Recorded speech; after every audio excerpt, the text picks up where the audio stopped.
हरि हरि हरि हरि हरि। बोलिए बांके बिहारी लाल की, बरसाने वाली सरकार की। मंत्र पुष्पांजलि। ओम यज्ञमय जंत देवास्थानि धर्माणि प्रथमानि आसन्ना तेह नाकं महिमानः सचन्त यत्र पूर्वे साध्याः सन्ति देवाः। श्रीमन्नारायणाय नमः। भागवत पुरुषाय नमः। मंत्र पुष्पांजलिं समर्पयामि। सभी लोग अपने स्थान पर बैठ जाएं। ओम ओम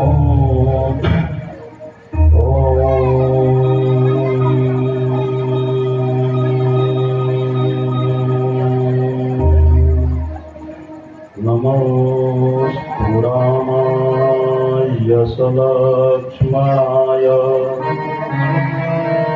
दिव्यै च तस्यै जनकात्मजायै। नमोस्तु रुद्रेन्द्रजमानिलेभ्यो। नमोस्तु चन्द्रार्कमरुदगणेभ्यः। विश्वसर्ग विसर्गादि नवलक्षणलक्षितम् श्रीकृष्णाख्य परं धाम जगद्धाम नमामि तत्। श्रीशंकराचार्य नवावतारम् विद्वद्वरेण्यं च जितेन्द्रमुख्यम् कलियुगो धर्मयुगो प्रवर्तकम् वन्दे सदा श्री हरिहरानन्दम् परपात्रिः परम्पराया शिव चैतन्य जगद्गुरु।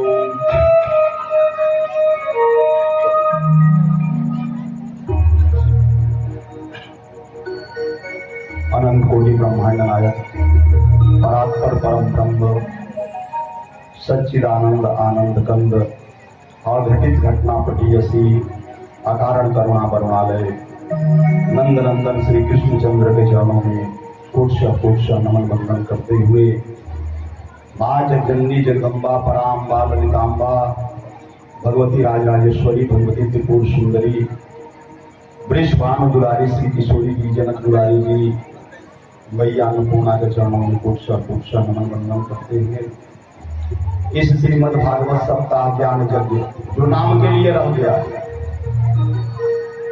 जब भागवत की कथा ही नहीं हो रही तो नाम के लिए ही कहा जाएगा। इस भागवत श्रीमद् भागवत सप्ताह ज्ञान यज्ञ में आवाहित पधारे हुए समस्त देवगण देवियां ऋषिगण ऋषि पत्नियां यक्ष गंधर्व किन्नर अप्सरादि सभी के चरणों में पोषण नमन वंदन करते हुए, क्योंकि सभी यहाँ भागवत की कथा सुनने के लिए पधारे हुए हैं। आवाहन भागवत की कथा का है, ना कि राम की कथा का है।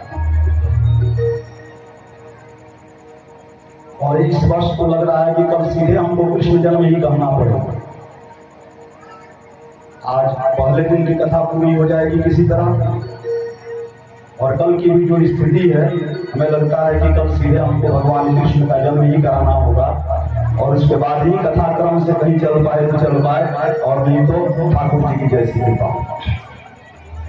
आइए कथा प्रारंभ करने से पहले दो चार बार भगवत नाम उच्चारण करके अपने मन वाणी शरीर जीवा को शुद्ध पवित्र निर्मल करें, फिर भगवान की कथा में प्रवेश करें।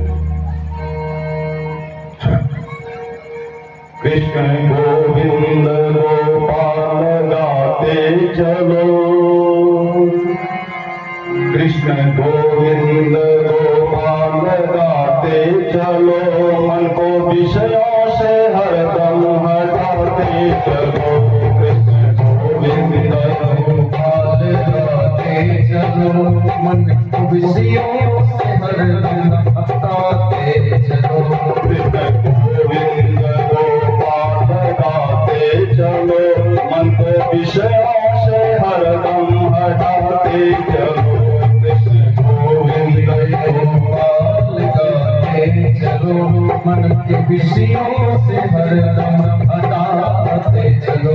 देखना इंद्रियों के नखोड़े बढ़े, देखना इंद्रियों के नखोड़े बढ़े, देखना इंद्रियों के नखोड़े बढ़े, देखना इंद्रियों के नखोड़े बढ़े।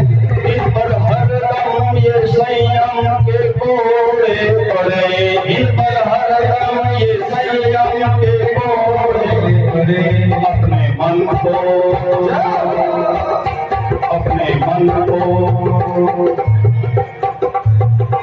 अपने मन को विषयों से हटाते चलो। कृष्ण गोविंद गोपाल,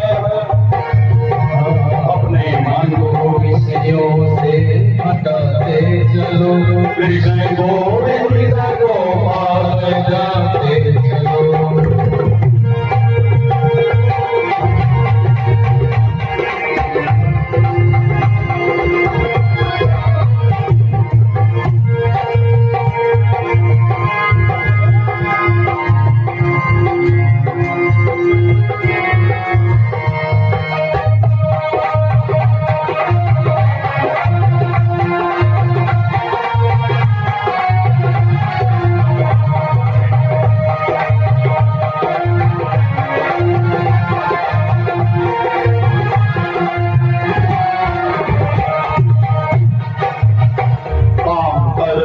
चलो, काम करते चलो, नाम जपते चलो, काम करते चलो, नाम जपते चलो, काम करते चलो नाम जपते चलो। हर समय कृष्ण का ध्यान करते चलो, हर समय कृष्ण का ध्यान करते चलो।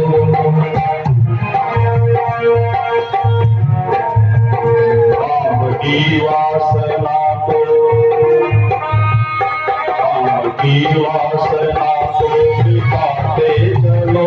कृष्ण गोविंद गोपाल गाते चलो, काम की वासना को।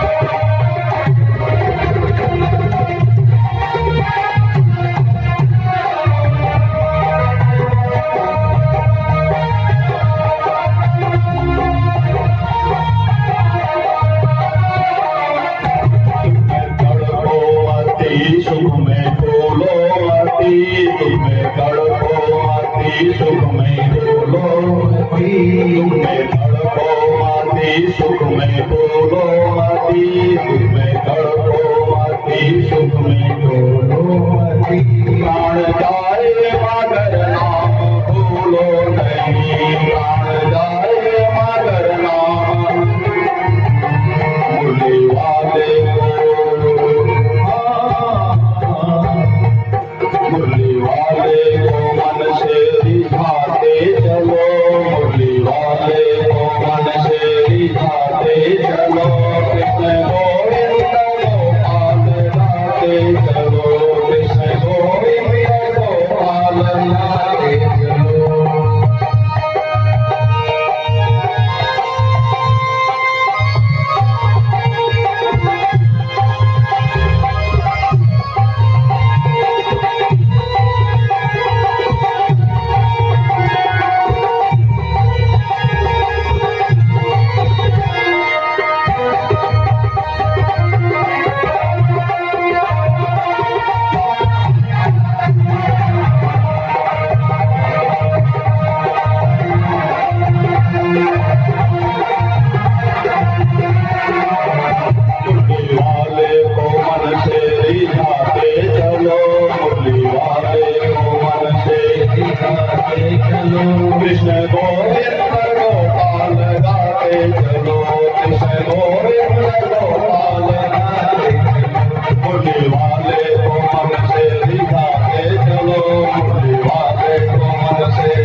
बाई सचन केंद्र माताएं बालक।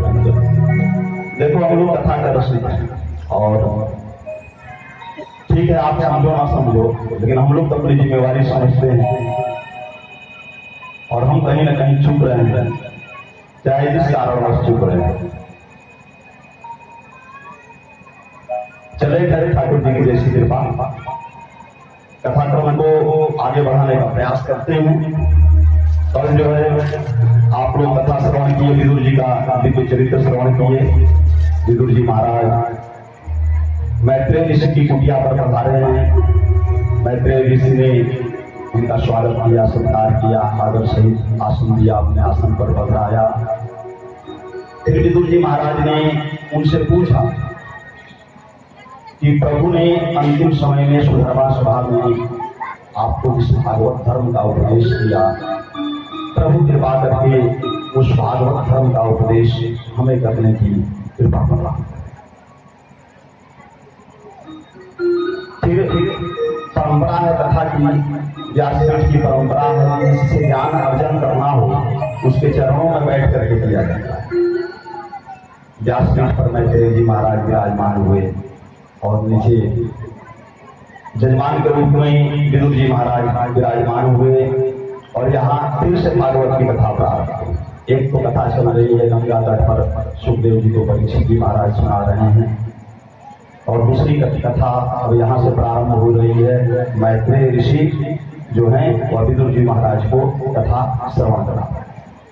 विदुर जी महाराज भी यहाँ जिज्ञासा करते हैं, यह मैत्रेय ऋषि आप तो परम ज्ञानी हैं, ब्रह्मविद हैं, ब्रह्मनिष्ठ हैं, परम महाभागवत हैं, किंतु इस संसार में इतनी विविधता क्यों है, इतनी वैविधता क्यों है? जैसे आप देखेंगे कि कोई बहुत शरीर से बलवान है, कोई बहुत कमजोर है, किसी के शरीर में हाथी के बराबर बल है तो कोई चल नहीं पा रहा, कोई इतना सुंदर है उसके सौंदर्य को लोग 1-2 मिनट रोक करके निहारते हैं, और कोई इतना रूप है तो उसको देखते हैं तुरंत लोग नजर घुमा लेते हैं, करे राम राम, सुबह सुबह किसका दर्शन हो होती है कि नहीं है? किसी के पास धन है कि इतना धन है कि उसे पता नहीं कि हमारे पास कितना है, और किसी के पास नहीं है कि यहाँ भोजन का भी ठिकाना नहीं है। एक टाइम भोजन अगर हो गया तो दूसरे टाइम के लिए सोच में पड़ा है कि कैसे भोजन की व्यवस्था। कोई बहुत सुखी है तो कोई बहुत दुखी। ऐसा क्यों इस संसार इतना अंदर क्यों? इसका कारण क्या परमात्मा कष्ट देते हैं? उन्होंने कहा ओम काहु सुख दुख करि दाता, निज कृत कर्मा भोग सब भ्राता।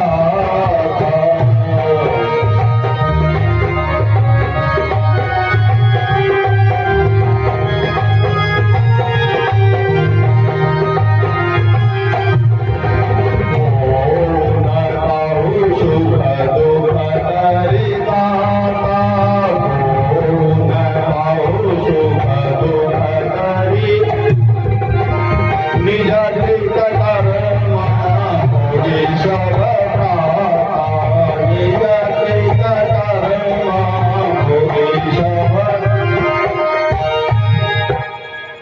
जो भी इस संसार में जो भी जीव भोग करता है वो अपने कर्मों का ही भोग करता है। कोई सुखी है वो अपने कर्मों के कारण सुखी है, कोई दुखी है तो अपने कर्मों के कारण दुखी है, कोई बलवान है तो वह अपने कर्म के कारण बलवान है, कोई कमजोर है तो वह अपने कर्म के कारण कमजोर है। इसमें परमात्मा का कोई दोष नहीं है। जैसा कर्म रूपी बीज आपने लगाया प्राप्त तो वही, उसमें परमात्मा को दोष देना गलत है। जैसा आप कहते हैं मैत्रेय जी महाराज कि जीव अपने कर्मों का ही फल प्राप्त करता है, परमात्मा अपनी ओर से न किसी को सुख प्रदान करते हैं और न ही किसी को दुख प्रदान करते हैं। फिर मैत्रेय जी महाराज विदुर जी से सृष्टि क्रम का वर्णन करते हैं।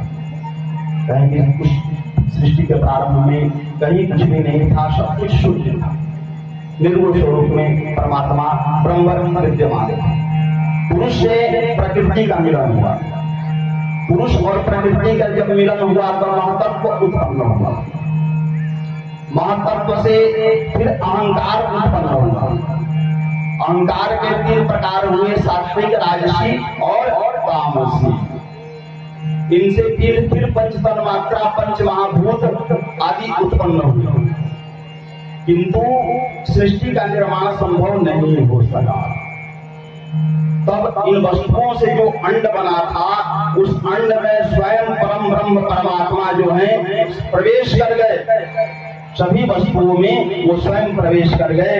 तब यह अंड टूटा, और जब यह अंड टूटा, इसी से इस ब्रह्मांड का प्राकट्य हुआ, ब्रह्मांड का जन्म हुआ, और उसी अंड से नारायण का भी प्राकट्य हुआ। और प्रकट होने के बाद 1000 वर्षों तक वह जल में शयन किए। नीर में, जल में शयन करने के कारण उनका नाम नारायण। तत्पश्चात यह सत्वगुण प्रधान देवता है। तो इनमें जो थोड़ा बहुत रजोगुण था, तमोगुण की तो कहीं कल्पना ही नहीं। जो भी थोड़ा मोड़ा रजोगुण था, उस रजोगुण को भी इन्होंने अपने नाभि कमल के द्वारा अपने शरीर से बाहर निकाल दिया, और उसी कमल से ब्रह्मा का प्राकट्य हुआ, ब्रह्मा का जन्म हुआ, जो रजोगुण के नियंता। ब्रह्मा जी भी जब प्रकट हुए तो ब्रह्मा जी के 4 मुख थे, 4 भुजाएं थी। जब प्रकट हुए तो चारों तरफ देखा, कहीं कुछ नहीं, केवल जल ही जल, आकाश और जल, इसके अतिरिक्त कहीं कुछ दिखाई नहीं पड़ा। तो ब्रह्मा जी ने 100 वर्षों तक तपस्या किया। उस समय उन्हें तपह शब्द सुनाई पड़ा। तब उन्होंने 100 वर्षों तक कठोर तपस्या की। जब कठोर तपस्या की तो भी भगवान का दर्शन नहीं प्राप्त होता है, एक दिव्य ज्योति का दर्शन प्राप्त होता है। फिर अनेक श्लोकों में भगवान की वंदना करते हैं, स्तुति करते हैं, तब भगवान श्रीमन नारायण का प्राकट्य होता है। और भगवान नारायण प्रकट होकर के ब्रह्मा जी को चतुर्थ श्लोकी भागवत का संपूर्ण भागवत जो है वह 4 श्लोकों में भागवत जी को प्रदान करते हैं, और कहते हैं कि आप इसे धारण करें और सृष्टि का क्रम प्रारंभ करें, सृष्टि की रचना शुरू करें। भगवान नारायण से आदेश प्राप्त करके ब्रह्मा जी ने सर्वप्रथम अविद्या को प्रकट किया। अब उनके शरीर के भीतर जो अज्ञान था, जो अविद्या थी, पहले उसको अपने शरीर से बाहर निकाल दिया, उसको अविद्या को प्रकट कर दिया, अपने से अलग कर दिया। फिर पवित्र मन से सनकादिक ऋषियों को उत्पन्न किया। उनसे कहा कि जाओ सृष्टि का विस्तार करो। सनकादिक ऋषियों ने कहा कि हमारे वेद, शास्त्र, ग्रंथ सब निवृत्ति परक है। सब कहते हैं कि संसार के मोह माया बंधन में मत पड़ो, भगवान की प्राप्ति का प्रयास करो। तो हम आपके चक्कर में पड़ने वाले नहीं हैं। हम इस सृष्टि विस्तार और सृष्टि की रचना के फेरा में पड़ने वाले नहीं हैं। हम तो भगवान का भजन करेंगे और भगवान को प्राप्त करेंगे। कह करके सनकादिक ऋषि जो है वहां से चले। सनकादिकों के जाने पर ब्रह्मा जी को क्रोध हो गया। सृष्टि क्रम को बढ़ाने के लिए प्रकट किए, क्रोध हो। तो क्रोध के कारण उनके भ्रू मध्य से, दोनों आंखों के बीच, दोनों भवों के बीच का जो स्थान है जहाँ पर हम लोग बिंदु लगाते हैं, ये भ्रू मध्य है। यहाँ से रुद्र का प्रकट हुआ, प्राकट्य हुआ। भगवान शिव को रुद्र कहते हैं, रुद्र का प्राकट्य।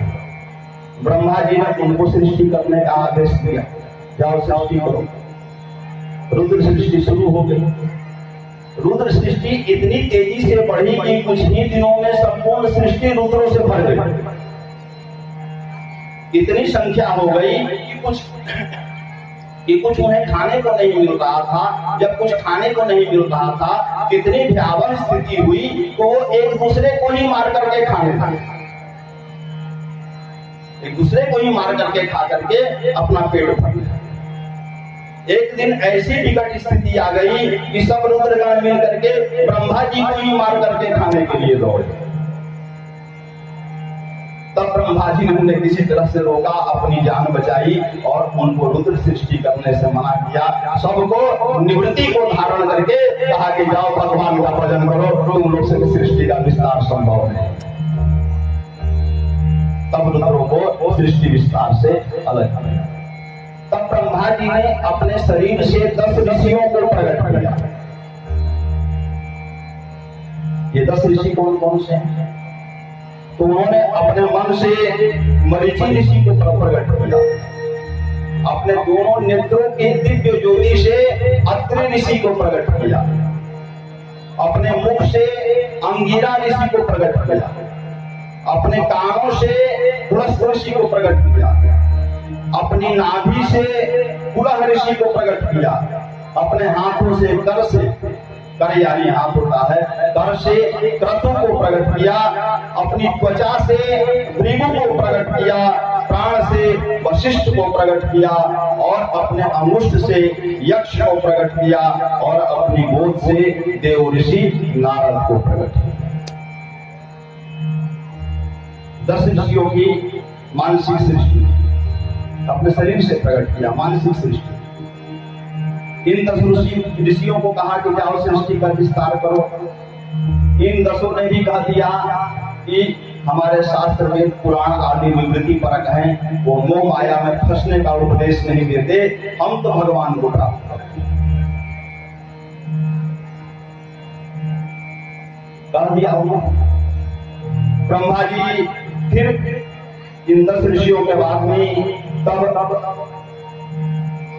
उन्होंने काम को प्रकट किया, कहा कि अब मानसिक सृष्टि से काम चलने वाला नहीं है।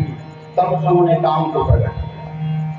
काम ने सर्वप्रथम अपने पिता ब्रह्मा को ही मोहित किया। फिर बाद में ब्रह्मा जी ने अपने शरीर के बाएं भाग से शत्रुपा महारानी और दाहिने भाग से मनु महाराज को प्रकट किया और उन्हें मैथिली सृष्टि, मानवीय सृष्टि प्रारंभ करने का आदेश दिया। और मनु महाराज के 2 पुत्र हैं और 3 पुत्रियां।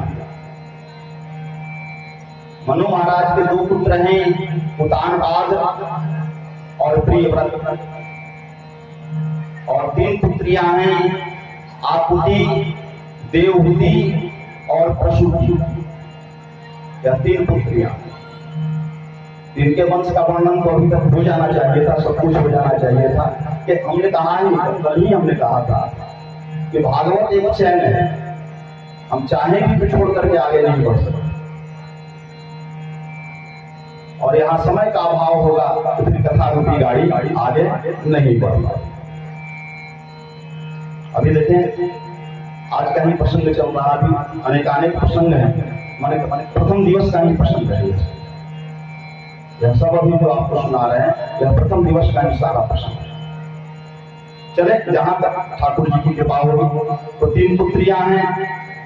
जब मनु महाराज की संतानें उत्पन्न हो गई तो मनु महाराज चिंतित हुए।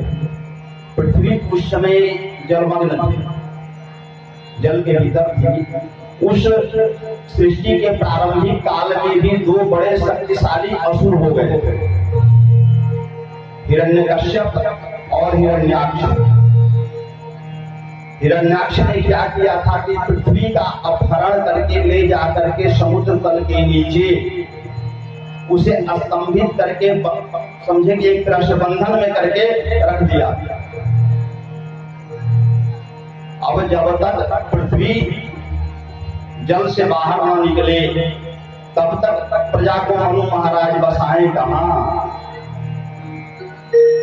तब मनु महाराज एक दिन ब्रह्मा जी के पास गए। ब्रह्मा जी से निवेदन किया, उनसे विनती की, प्रार्थना की कि कोई उपाय करें कि पृथ्वी हिरण्याक्ष के बंधन से मुक्त हो और सृष्टि का विस्तार हो सके, प्रजा का विस्तार हो सके। ब्रह्मा जी को हिरण्याक्ष की बातें सुन करके, उसका अत्याचार अनाचार सुन करके थोड़ा क्रोध हुआ, आवेश आया, और इसी आवेश के समय ब्रह्मा जी की नासिका से अंगुष्ठ के बराबर वाराह नारायण का प्राकट्य हुआ।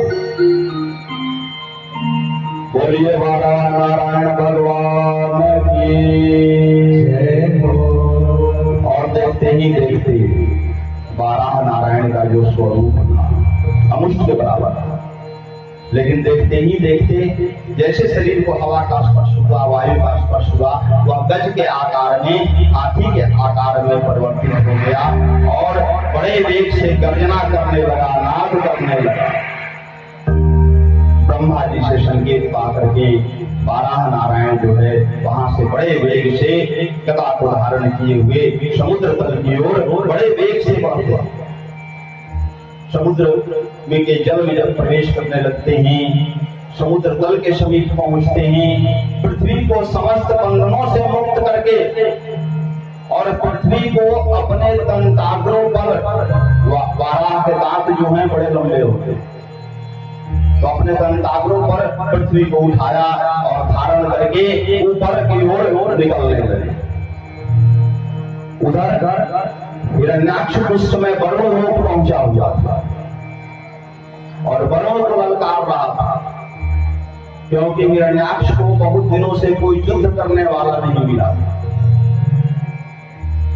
वह जाकर के वरुण देव को ललकार रहा था कि या तो हमसे युद्ध करो या पराजय को स्वीकार करो। वरुण देव हाथ जोड़ करके खड़े हो गए, कहे कि सरकार, हमें युद्ध करने की क्षमता नहीं, लेकिन आपसे युद्ध करने वाला समुद्र में प्रवेश कर चुका है और समुद्र तल से आपके बंधन में रखी हुई पृथ्वी को मुक्त करके वह ले जा रहा है, और अगर आपका सामर्थ्य है तो जाइए उसको रोको। हमसे युद्ध बाद में कर लीजिएगा, पहले उसको रोको। हिरण्याक्ष सुनते ही बौखला गया, वहां से पलटा बड़े वेग से, जिस ओर वाराह नारायण पृथ्वी को लेकर निकल रहे थे। मार्ग में दोनों की भेंट हो गई। हिरण्याक्ष ने ललकारते हुए कहा कि अरे वाराह का सा रूप लेकर के और तेरा इतना बड़ा दुस्साहस, तो हमारे बंधन में रखी हुई पृथ्वी को मुक्त करके ले जा रहा है, ठहर जा, मैं अभी तुझे दंडित करता हूँ, प्रताड़ित करता हूँ। बड़े वेग से आगे बढ़ा। वाराह नारायण भी रुक गए, कहे कि भाई अब इससे सामना किए आगे नहीं बढ़ा जा सकता। उन्होंने क्या किया कि पृथ्वी को जल पर ही स्तंभित करके स्थापित कर, जहां थे वहीं स्थापित कर दिया, अपने को मुक्त किया और मुक्त करके खड़े हो गए और ललकारते हुए हिरण्याक्ष को कहा कि अरे तू मुझे रोकेगा ऐसा स्वांग सा रूप लेकर के। अब भाई युद्ध करना हो तो आवेश दिलाने के लिए, क्रोध दिलाने के लिए कुछ तो उल्टा पुल्टा बोलना पड़ेगा। बिना बोले तो काम चलेगा नहीं, युद्ध लड़ाई होगी नहीं। जब तक पहले गाली गलौज ना हो तो लाठी डंडा कैसे चलेगा? लाठी डंडा तो सेकंड स्टेज। तो पहले दोनों ने एक दूसरे को अपमानजनक शब्दों से संबोधित किया और तब क्रोधित होकर के हिरण्याक्ष भी बढ़ा और वाराह नारायण भी बढ़े और दोनों में मल्ल युद्ध प्रारंभ हुआ। यह मल्ल युद्ध इतना भयानक था, इस युद्ध का दर्शन करने के लिए सभी देवगण, ऋषिगण, गंधर्व आदि सभी आकर के खड़े हो गए थे। सभी वाराह नारायण के शौर्य का, वीर्य का, लीला, वाराह नारायण की लीला का दर्शन करने के लिए सभी उपस्थित थे कि कैसे वह हिरण्याक्ष का वध कर पाए। हिरण्याक्ष से युद्ध होने लगा, सभी देवता देख रहे थे, ऋषिगण देख रहे थे और वाराह नारायण का प्रहार पड़ता। जब हिरण्याक्ष 2-4 कदम पीछे हटता तो देवता लोग खूब जयकारा लगाते, वाराह नारायण की जय, वाराह नारायण की जय। और जब हिरण्याक्ष मारता और वाराह नारायण 8-10 कदम पीछे हट जाते तो देवता सब भागने लगते। कोई पेड़ के नीचे छुप रहा है, कोई पहाड़ के नीचे, कि कोई गुफा के नीचे, कि कहीं अगर यह जीत गया तो हम लोगों में से एक को भी जिंदा नहीं छोड़ेगा। बड़ी भयानक युद्ध हुआ। बड़ी समझे कि मध्याह्न काल में यह युद्ध प्रारंभ हुआ था और युद्ध होते होते संध्या काल हुआ। तब देवताओं ने विनती किया वाराह नारायण से कि प्रभु इस असुर का आप वध करें, अंत करें। विलंब करेंगे रात्रि में आसुरी शक्तियां और बलवान हो जाती हैं, इसका बल और बढ़ जाएगा, इसलिए इसका दिवस का अंत होते होते इसका भी अंत कर दे। भगवान ने कहा कि नहीं, अभी मेरी युद्ध करने की इच्छा खत्म नहीं हुई है, मैं इसका वध तभी करूंगा जब यह अपने पूर्ण बल में हो। मैं इसका बल मध्य रात्रि में करूंगा। मध्य रात्रि में आसुरी शक्तियां अपने चरमोत्कर्ष पर होती हैं, अपने चरम बल पर होती है। आज जब यह अपने बल के चरम पर होगा, चरमोत्कर्ष पर होगा, तब मैं इसका वध करूंगा, उससे पूर्व नहीं। यह बड़ा ही और अंततः ठीक मध्य रात्रि में युद्ध होते होते मल्ल युद्ध चल रहा था। वाराह नारायण अचानक बड़े वेग से उछलते हैं और अपनी मुष्टिका का बड़े वेग से प्रहार हिरण्याक्ष के मस्तक पर करते हैं और इस मुष्टिका के आघात को हिरण्याक्ष सह नहीं पाता है और उसके प्राण पखेरु सहज ही उसका साथ छोड़ जाते हैं।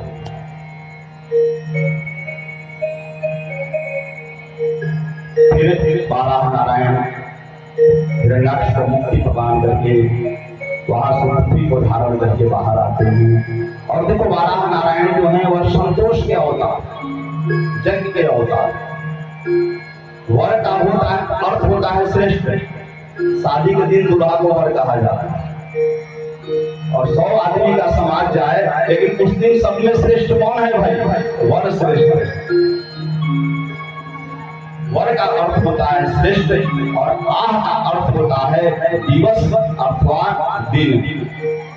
जीवन में कौन सा दिन श्रेष्ठ है, कौन सा दिवस श्रेष्ठ है? कहा कि जिस दिन शरीर से सत्कर्म हो जाए वह दिवस श्रेष्ठ है। बाकी विद्रोह नक्षत्र मुहूर्त बढ़िया हो और जीवन से कुकर्म हो रहा है तो वह दिवस श्रेष्ठ नहीं है। जिस दिवस में शरीर से शुभ कर्म, सुंदर कर्म हो जाए वह दिवस जीवन का श्रेष्ठ दिवस है। वाराह नारायण संतोष के अवतार है। पृथ्वी को उन्होंने बंधन से मुक्त किया, किंतु पृथ्वी से कोई ममत्व नहीं रखा। पृथ्वी को मनु महाराज को सौंप दिया, पृथ्वी को जल के ऊपर स्थापित करके मनु महाराज को सौंप दिया कि आप पृथ्वी का राजपाट संचालन संभालिए। कोई कर सकता है, लेकिन वाराह नारायण यज्ञ के स्वरूप जगत के कल्याण के लिए उन्होंने पृथ्वी को बंधन से मुक्त किया। और फिर वाराह नारायण वहां से जाकर के बद्रिका नारायण के स्वरूप में समाहित हो जाते हैं, विलीन हो जाते हैं। बद्रिका नारायण आप दर्शन करने जाएंगे तो वहां भी आज भी वाराह नारायण का भी स्थान है, वह भी उसी स्वरूप में बद्री नारायण के स्वरूप में सम्मिलित हैं, मिले हुए हैं, विलीन हैं। तत्पश्चात विदुर जी महाराज पूछते हैं कि उस सतयुग के प्रारंभिक काल में ऐसे असुर कैसे पैदा हो गए? इतने बलशाली आसुरी प्रवृत्ति के असुर कैसे पैदा हो गए? और ये किसकी संतान थी? मैत्रेय ऋषि वर्णन करते हैं कि कश्यप ऋषि की 2 पत्नियां थी, दिति और अदिति। अदिति से सभी देवताओं का जन्म हुआ और दिति से सभी असुरों का जन्म हुआ। एक दिन कश्यप ऋषि घूमते फिरते दिति की कुटिया में पहुंच गए, कुछ दिनों तक वहां निवास करके रह गए। एक दिन संध्या काल में स्नान आदि करके संध्या वंदन कर रहे थे, माता गायत्री का मंत्र जप रहे थे, अनुष्ठान कर रहे थे। उस समय पुत्र प्राप्ति की इच्छा से कामासक्त होकर के दिति उनके पास आई और पुत्र प्राप्ति का निवेदन किया। कश्यप ऋषि ने कहा कि देवी ठीक है, आपकी इच्छा की पूर्ति होगी, प्रतीक्षा करें। किंतु दिति प्रतीक्षा को प्रस्तुत नहीं थी। वह चाहती थी कि कश्यप ऋषि तुरंत ही तत्पर हो पुत्र प्राप्ति।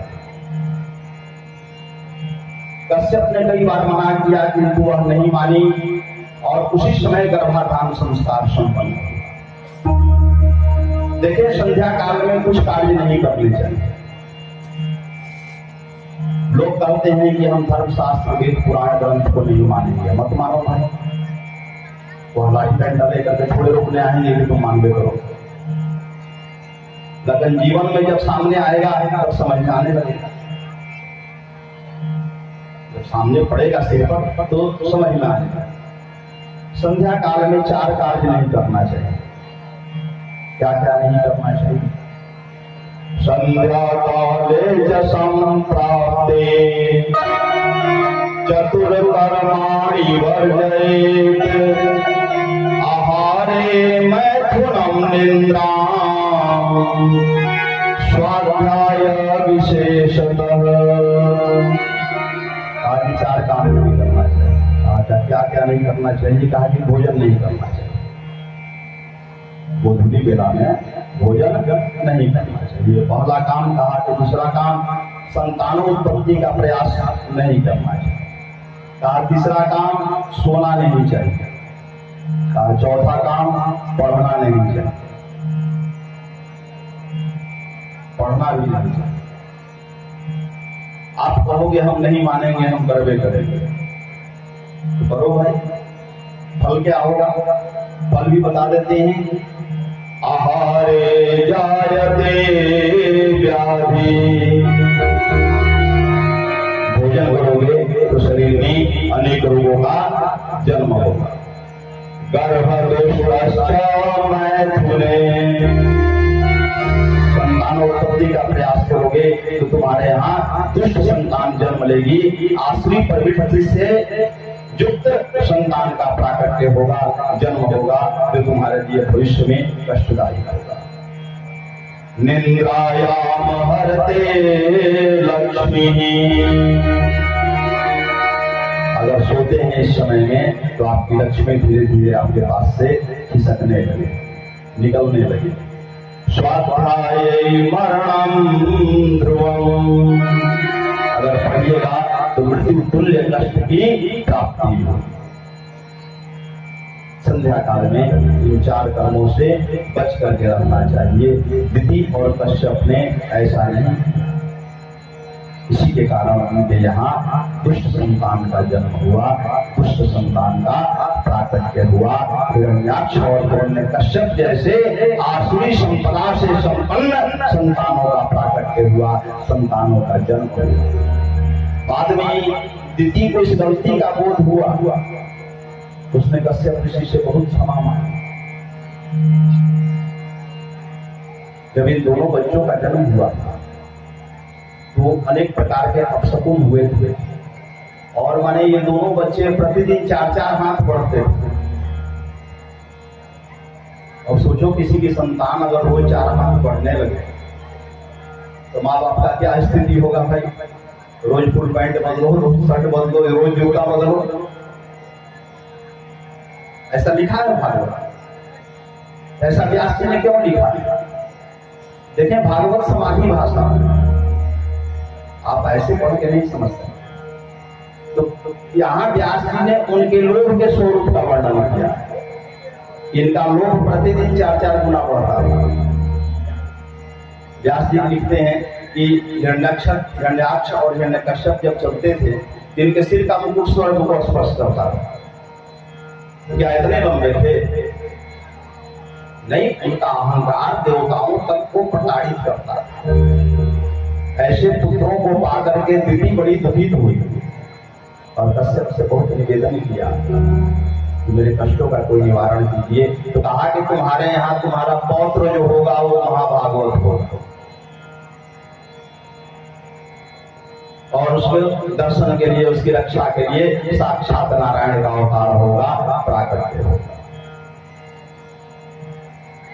कश्यप ऋषि ने यहाँ दिति को यह आशीर्वाद। फिर विदुर जी के मन में शंका उत्पन्न होती है, पूछते हैं कि अच्छा ठीक है, यह कश्यप और दिति की संतान थे, लेकिन वास्तव में यह कौन है?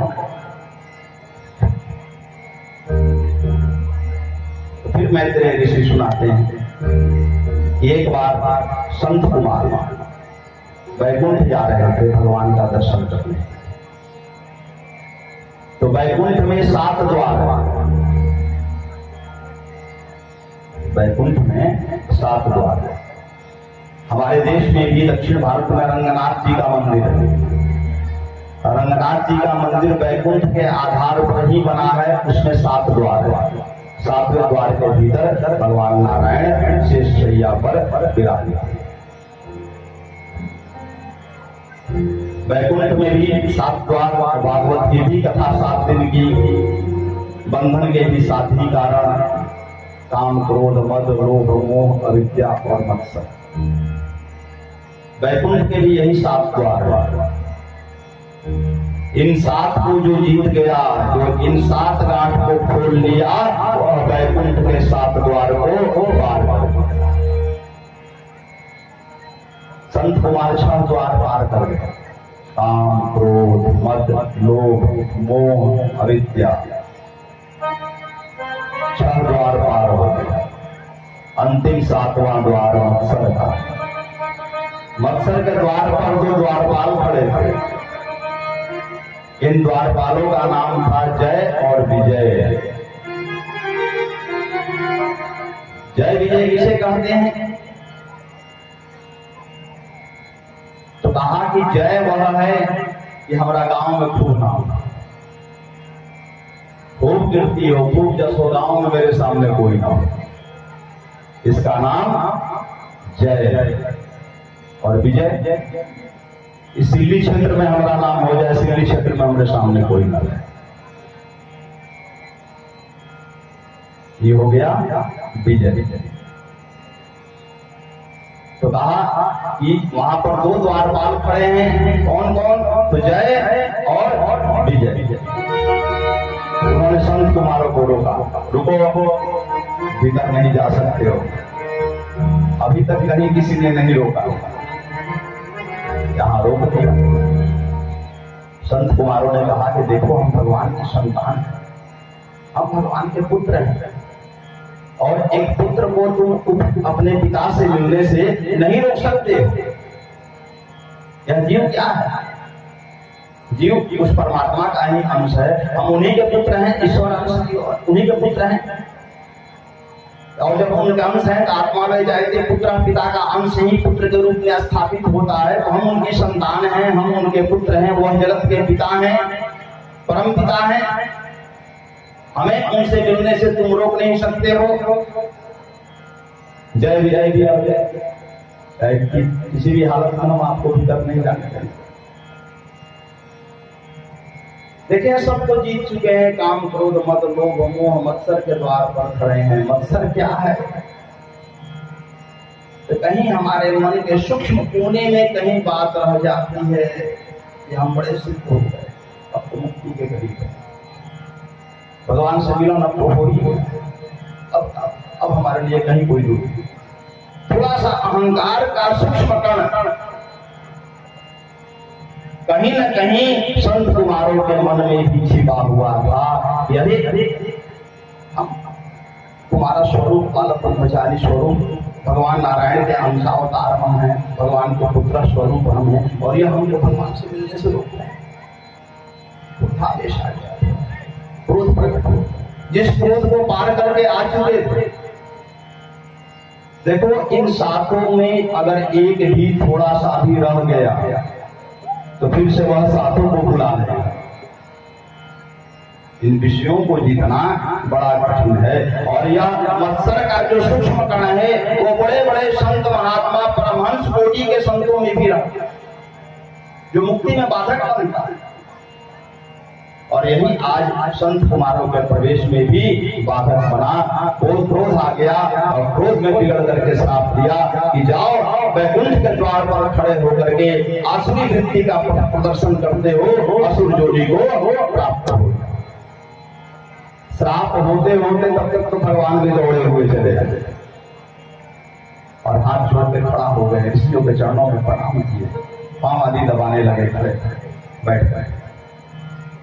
आप लोग बड़े देर से खड़े हैं, बड़ा कष्ट हुआ, प्रभु आने के लिए क्षमा करें, देर हो गई। जय विजय को डांटने लगे, अरे तुम लोगों ने इन्हें रोका, बड़े दुष्ट होते, इतना भी नहीं समझते किसे रोकना है किसे नहीं रोकना है, अनेक प्रकार से डांटने लगे। अब देखें, भगवान कहते हैं जय विजय को डांटते हुए कि हमारे भक्त जो हैं हमें लक्ष्मी जी से भी ज्यादा प्रिय है। तो जब भगवान भीतर से दौड़ते हुए आए थे तो पीछे से लक्ष्मी जी भी आ गई। अब उन्होंने भी बात सुन ली। तो भगवान बड़े वाणी के चतुर हैं, बड़े वाणी के पटु हैं। उन्होंने तुरंत बात को संभालते हुए कहा कि वैसे भक्त हमें लक्ष्मी जी से भी अधिक प्रिय हैं, जिनकी भक्ति लक्ष्मी जी की तरह ही अनन्य है।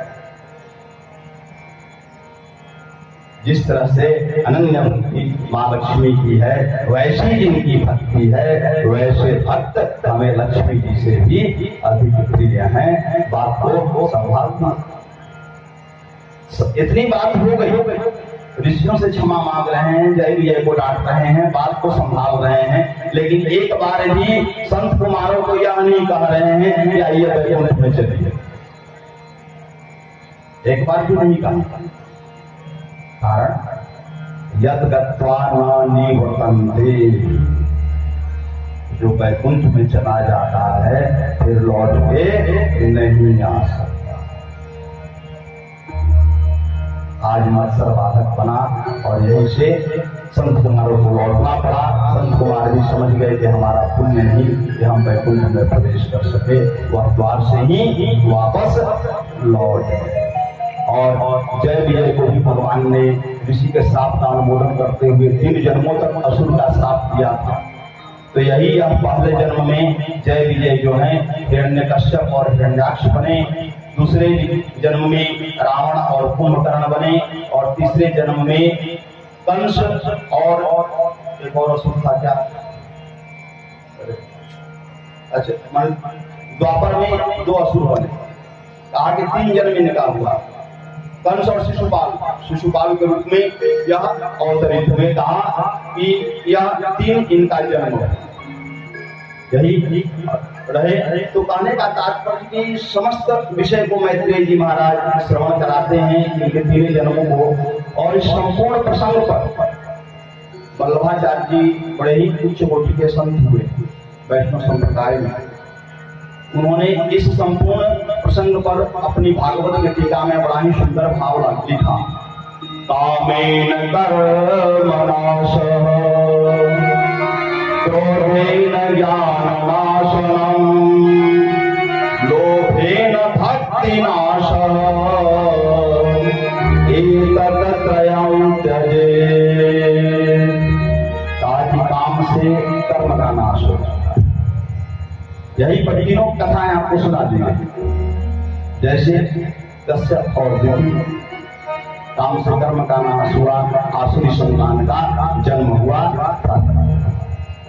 क्रोधेन ज्ञान नाशना, संत कुमार 7वें द्वार पर पहुंच करके के भी क्रोध के कारण ज्ञान नष्ट हो गया और जय विजय को श्राप दे दिए और वैकुंठ जाने की पात्रता हो गए।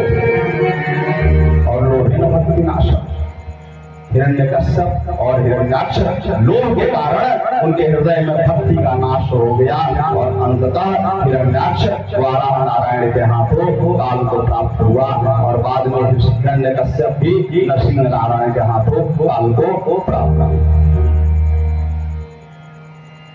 इस तरह से संपूर्ण इस प्रसंग को उन्होंने श्रवण कराया। आगे कथा दोनों जगह पर चल रही है और इससे पूर्व एक तीसरी जगह भी चल रही है, वह तो छूटा ही हुआ है। अभी एक नैमिषारण्य में भी कथा चल रही है जहां सूत जी महाराज सौनकादि ऋषियों को सुना रहे हैं। देखिए, समय हमने कहा है कि भागवत एक ऐसी कथा है कि प्रतिदिन 8 घंटा भी अगर हो तो भी कम। तो हम लोग को सोचना पड़ जाता है, 3-4 घंटे का भी समय रहता है तो हम लोग को कई बार सोचना पड़ता है कि कैसे इसको सजाएं। और घंटा 2 घंटा में तो समझ में ही नहीं आता है कि क्या आपको सुनाएं और क्या ना सुनाएं, क्योंकि विषय बड़ा गंभीर है। कई कथाओं का समावेश है। देखिए, राम कथा एक कथा को लेकर आगे बढ़ती है, लेकिन भागवत एक कथा को लेकर आगे नहीं बढ़ती। कथा तो एक ही प्रारंभ होती है, लेकिन उसके साथ साथ अनेक कथाएं चलती हैं और सभी कथाक्रम को समेटते हुए आगे बढ़ना पड़ता है। कड़ी चैन बनाते हुए आगे बढ़ना पड़ता है। अगर कोई कड़ी चैन छूटेगी तो जो भागवत जी की शिक्षा है, जो भागवत जी का ज्ञान है, वह आपको प्राप्त नहीं होगा। तो जितना भी हो वह कड़ी और चैन के अनुरूप हो। और कल जैसा भी समय होगा, अगर समय कृष्ण जन्म सीधे पहुंचने का होगा तो चंद्रवंश से प्रारंभ होकर के सीधे कृष्ण जन्म तक पहुंचे। आज बारह नारायण के आगे चले। हम तो यही देख रहे हैं कि अगर छिड़ते भी हैं 10 के करीब का समय होने जा रहा होगा, हमारी समझ से संख्या भी बताने लगती है ना आपको। आप लोग यहाँ की 8 बजे से पहले लोग आएंगे नहीं और 10 पर काटा पहुंचते पहुंचते आधा तो लगभग निकल ही जाए। 11 पहुंचते लोग अगर हम लोग ज्यादा बढ़ा देते हैं कि सो जाते। कुछ लोग तो सोने भी लगते हैं। तो चले हम भी उतना ही दे पाएंगे जितना आपका पुण्य होगा। पुण्य से अधिक आप भी हमसे नहीं ले पाएंगे। आए छोटा सा भजन, फिर आगे के क्रम किया। मनु महाराज के वंश का कम से कम एक 8 वंश का वर्णन कर रहे हैं।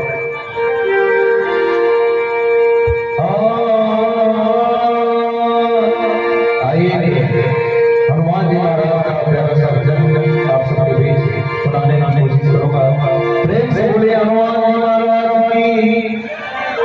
सारे लोग जयकारा लगाए और भजन में ताली बजाए। प्रेम से बोले राघव सरकार की। श्री राम जानकी